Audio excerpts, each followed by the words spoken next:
दोस्तों, नरेंद्र मोदी की सरकार एक रहस्यमय किस्म की सरकार है। जितने भ्रष्टाचार और घोटाले इस सरकार के खुफिया तहखानों में दबे पड़े हैं, उतने तो किसी भ्रष्ट पतनशील सामंतशाही के तहखानों में भी नहीं रहे होंगे। मोदी जी बड़े तुर्रे से कहते हैं कि हमारे शासनकाल में किसी घोटाले का पर्दाफाश नहीं हुआ। हो भी कैसे? पर्दाफाश करने वाला मीडिया पूरी तरह से मोदी जी के शिकंजे में जो है। किसी की हिम्मत नहीं है कि वह इस सरकार के भ्रष्टाचारों पर उंगली रख सके। मसले उठते हैं, भंडाफोड़ होता है, लेकिन उसे तुरंत खुसफुसाहट में बदल दिया जाता है और वह खुसफुसाहट भी थोड़ी देर में ठंडी हो जाती है।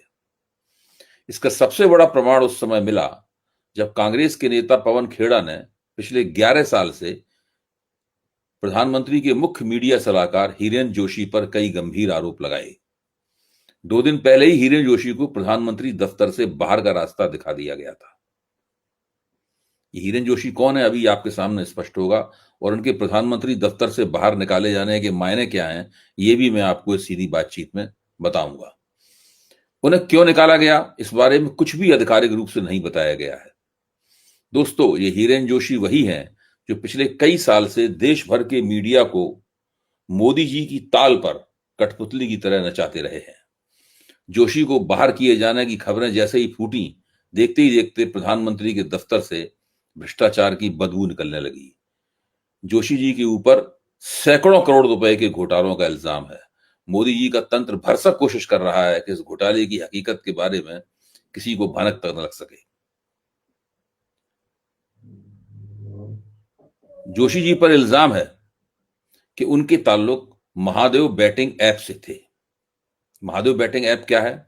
दुबई से संचालित ये ऑनलाइन सट्टेबाजी ऐप पिछले 4 साल में 50,000 करोड़ रुपए से ज्यादा का कारोबार कर चुका है।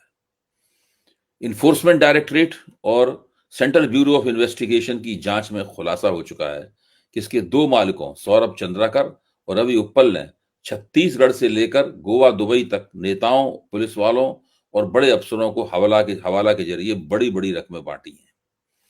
प्रमोशन के लिए बॉलीवुड सेलिब्रिटीज की शादियां तक स्पॉन्सर की गई हैं। अब इस जांच की आंच दिल्ली तक पहुंच गई है और इसमें नाम आया है प्रधानमंत्री दफ्तर के officer on special duty Hiren Joshi का। पवन खेड़ा का आरोप है कि हिरेन जोशी महादेव बैटिंग ऐप के संचालकों के लिए काम करते रहे हैं। कहानी जो छिपाई जा रही है वह इस प्रकार है कि जिस बैटिंग ऐप का जिक्र किया जा रहा है उसका मालिक रव तिहार वाला है, जो दुबई में रहता है। एक कथित आरोप यह भी है कि जोशी ने सतनाम सिंह संधू से राज्यसभा की सीट के लिए 30 करोड़ रुपए लिए। आरोप यह भी है कि उनके बेटे ने रिलायंस इंडस्ट्री से सालाना 3 करोड़ रुपए कमाए। एक महिला है हिमानी सूद, जो चंडीगढ़ यूनिवर्सिटी की प्रो वाइस चांसलर भी हैं और एक केंद्रीय मंत्री हरदीप सिंह पुरी की करीबी भी मानी जाती हैं। फिर ये हिरेन जोशी की खास बनी। हिरेन ने इनके लिए एक इंडिया माइनॉरिटी फेडरेशन नामक संस्था खोल दी। इस फेडरेशन में सभी इस्लामिक देशों के राजदूतों को जोड़ा गया। कुछ प्रभावशाली ईसाइयों, सिखों, बौद्धों, पारसियों और मुस्लिम धर्मगुरुओं को इसका सदस्य बनाया गया। हिमानी सूद ने उनकी नुमाइंदगी की और 5 फरवरी 2024 को इन सभी को मोदी जी से मिलवाने ले गई। इसके बाद हिमानी सूद को वेटिकन सिटी के पोप लुई 14वें से भी मिलवाया गया। वहां हिमानी जी मोदी जी की तस्वीर लेकर गईं ताकि तस्वीर के जरिए पोप मोदी जी को 2024 के लोकसभा चुनाव में जीत का आशीर्वाद दे सकें। प्रधानमंत्री की कई विदेशी यात्राओं में हिमानी सूद को ले जाया गया। बहुत बड़े बड़े लोगों से इनकी मुलाकात करवाई गई। 25 सितंबर 2025 को प्रधानमंत्री की 75वीं सालगिरह पर हिमानी सूद ने मोदी जी की लीडरशिप के नाम मैं हूं भारत नाम से एक अभियान की घोषणा भी की। एक इफ्तार पार्टी का आयोजन किया गया जिसमें भारत में स्थित सभी इस्लामिक देशों के राजदूतों ने शिरकत की और उसकी मेजबानी भारत के विदेश मंत्रालय और हिमानी सूद ने मिलकर की। आप समझ लीजिए हिमानी सूद कितनी महत्वपूर्ण हस्ती है। हिमानी सूद को हिमाचल प्रदेश से न सिर्फ टिकट दिलवाने के लिए बल्कि मुख्यमंत्री पद का चेहरा बनाने के लिए हिरेन जोशी ने बीड़ा उठाया। वे इसके लिए भारतीय जनता पार्टी के अध्यक्ष जगत प्रकाश नड्डा से मिलने के लिए गए और उन पर एक काम करने का दबाव डाला। कि वे हिमानी जोशी को टिकट दें और उसके बाद मुख्यमंत्री के चेहरे के तौर पर उनको प्रोजेक्ट किया जाए। दरअसल बात यहीं से बिगड़ गई। नड्डा जी ने जोशी जी की कारस्तानी अमित शाह को बता दी। शाह ने मोदी से बात की और फिर जोशी प्रधानमंत्री कार्यालय से चुपचाप धकेलकर बाहर कर दिए गए।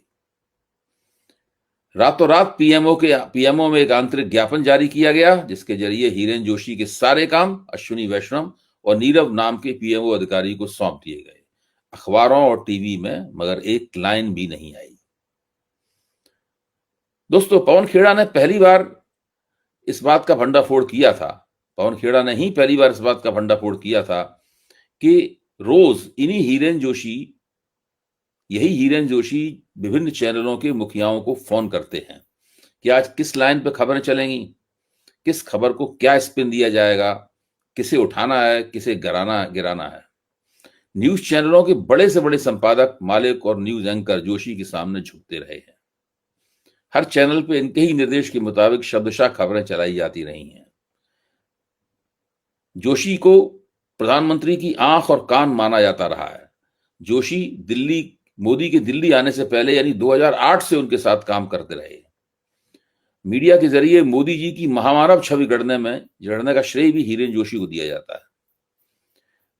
द प्रिंट की एक रिपोर्ट बताती है कि हीरेन जोशी पीएमओ में सिर्फ एक अधिकारी ही नहीं थे, बल्कि पीएमओ के सर्वाधिक शक्तिशाली व्यक्ति के रूप में उन्हें मान्यता मिली हुई थी। ये वही ऑफिसर ऑन स्पेशल ड्यूटी हैं जिन्हें विपक्ष और मीडिया पिछले कई सालों से डिजिटल नैरेटिव प्रबंधन, मीडिया दबाव और ऑनलाइन इकोसिस्टम नियंत्रण का मुख्य चेहरा मानता रहा है। यानी वे उस तंत्र का हिस्सा हैं जो शासन और संचार के बीच की रेखा मिटा देता है। कहना ना होगा कि प्रधानमंत्री दफ्तर देश की सर्वाधिक शक्तिशाली प्रशासनिक संस्था है। वह न केवल केंद्र सरकार के कामकाज को नियंत्रित करती है, बल्कि जितनी भी डबल इंजन की भाजपा सरकारें हैं, वे सब पीएमओ के इशारे पर ही चलाई जाती हैं। पवन खेड़ा की इस बात की सच्चाई से कौन इनकार करेगा? हीरेन जोशी सार्वजनिक पद पर थे। प्रधानमंत्री दफ्तर एक सरकारी संस्था है, प्रधानमंत्री की सीधे सेवा करती है, लेकिन है वो एक सरकारी संस्था। उस पर खर्च होने वाला एक एक पैसा भारत सरकार के खजाने से जाता है। हीरेन जोशी सार्वजनिक पद पर थे, इसलिए उनके निजी संपर्क भी सार्वजनिक चिंता का विषय हैं। यह प्रश्न दरअसल बड़े मुद्दे की तरफ इशारा करता है। क्या प्रधानमंत्री दफ्तर के भीतर किसी अधिकारी को अपने निजी कारोबार की छूट है? क्या मोदी के नाम पर स्थापित किया गया हीरेन जोशी का डिजिटल साम्राज्य और उनका निजी बिजनेस एक दूसरे से हितों के मामले में टकराता नहीं है? क्या उनके विदेशी संपर्क सुरक्षा के लिए कोई जोखिम नहीं पैदा करते? इन सवालों को पूछने का हक विपक्ष और जनता दोनों को है।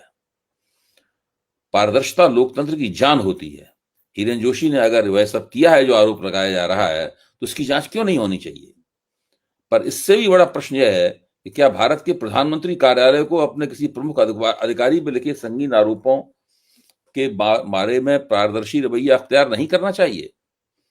यह सिर्फ एक व्यक्ति का मामला नहीं है, यह तो भारतीय राज्य का संचालन करने वाले सबसे बड़े निकाय के विश्वास तंत्र, जवाबदेही और संस्थागत सुरक्षिता का प्रश्न है। हीरेन जोशी विवाद बताता है कि भारत में सत्ता के आसपास एक डिजिटल छाया तंत्र आकार ले चुका है, और जब ऐसे तंत्र पर आरोप लगते हैं, सवाल उठते हैं, तो देश को सिर्फ आरोप नहीं, स्पष्ट तथ्यपरक और तुरंत जवाब चाहिए। प्रधानमंत्री दफ्तर की चुप्पी संदेह पैदा करती है। यह चुप्पी इतनी लंबी होगी, सवाल उतने ही गहरे होते चले जाएंगे।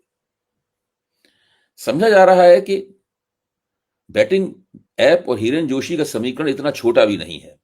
अब वहां उड़ रही है कि इसके तार हितेश जैन, जो लॉ कमीशन के मेंबर थे, से भी जुड़े हो सकते हैं। जैन की नियुक्ति अभी कुछ दिन पहले ही अप्रैल 2025 में हुई थी, लेकिन अक्टूबर के अंत तक उनका इस्तीफा हो गया। इन्हें हीरेन जोशी का करीबी माना जाता था। सोशल मीडिया पर अफवाह है कि लॉ कमीशन के जरिए बैटिंग कानूनों में ढील दिलाने की कोशिश की गई थी। जैन का बंगला फटाफट खाली करवा लिया गया। एक दूसरा नाम भी चर्चित हो रहा है, वह है नवनीत सहगल का, जो प्रसार भारती के चेयरमैन थे। 2 दिसंबर को उनका अचानक इस्तीफा ले लिया गया, जबकि उनका 1 साल का कार्यकाल अभी बाकी था। नवनीत सहगल उत्तर प्रदेश के हर मुख्यमंत्री के चहेते रह चुके हैं। सहगल पर भी उंगली उठ रही है, पर स्पष्ट नहीं हो पा रहा है कि इस बैटिंग ऐप और हीरेन जोशी वाले मामले में उनकी सीधी भूमिका क्या है। यह कोई पहली बार नहीं है कि मोदी सरकार भ्रष्टाचार के मामलों पर पर्दा डालने में लगी हुई दिखती है। ऐसे प्रकरणों की सूची बहुत लंबी है। खबरों पर नजर रखने वाले श्रोताओं को याद होगा कि केंद्र सरकार के स्किल मंत्रालय के भीतर उसकी स्थापना के शुरुआती दौर में ही एक घोटाला हुआ था। स्किल सेंटरों को खोलने के लिए बड़े पैमाने पर सरकारी खजाने से धन खर्च हुआ था, पर ये सेंटर कागज पर ही खुले। इस मसले को दबा दिया गया। बाद में इस मंत्रालय के इंचार्ज मंत्री को भी चुपचाप हटा दिया गया। इसी तरह बिहार में एक के बाद एक गिरे कई पुलों के निर्माण में हुए भ्रष्टाचार को भी छिपा लिया गया। मध्य प्रदेश के व्यापक घोटाले की चर्चा तो सभी ने सुनी होगी। प्रतिरक्षा सामान की खरीदी में हुए घोटालों के भी बहुत से आरोप लगे हैं। भाजपा जिस तरह पूंजीपतियों से माल लेकर अपना खजाना भरती है और बदले में कारपोरेटों को भारी भारी सब्सिडियां मिलती हैं, यह तथ्य भी सभी को पता है। इलेक्टोरल बॉन्ड्स का मामला तो एक ऐसा घोटाला है जिसे खुलकर किया गया, और जब सुप्रीम कोर्ट ने उसे गैरकानूनी ठहरा दिया तो फिर चुप्पी साध दी गई। दोस्तों, आज की सीधी बात आप यहीं तक। इसे खत्म करने से पहले मैं आपको अपने चैनल नई परख के बारे में कुछ और भी कहना चाहता हूं। आप सभी ने नई परख को इतना प्यार दिया है, जिसके लिए मैं तहे दिल से आपका शुक्रिया अदा करता हूं। अगर आप चाहते हैं कि मैं आपके लिए अलग से कंटेंट बनाऊं, आपकी टिप्पणियों पर प्रतिक्रिया करूं या आपके सुझावों पर चर्चा करूं, तो आप हमारे चैनल के साथ खास तरह से जुड़ सकते हैं। अगर आप नई परख चैनल का हिस्सा बनते हैं तो आप मेरी वीडियो बाकी सब्सक्राइबरों से 1 घंटे पहले देख पाएंगे। आपकी बातों का मैं जवाब दूंगा, आपके लिए हर दिन स्पेशल शो करूंगा और आपके सुझाव अपने वीडियो में शामिल करूंगा। आज के लिए तो इतना ही। धन्यवाद।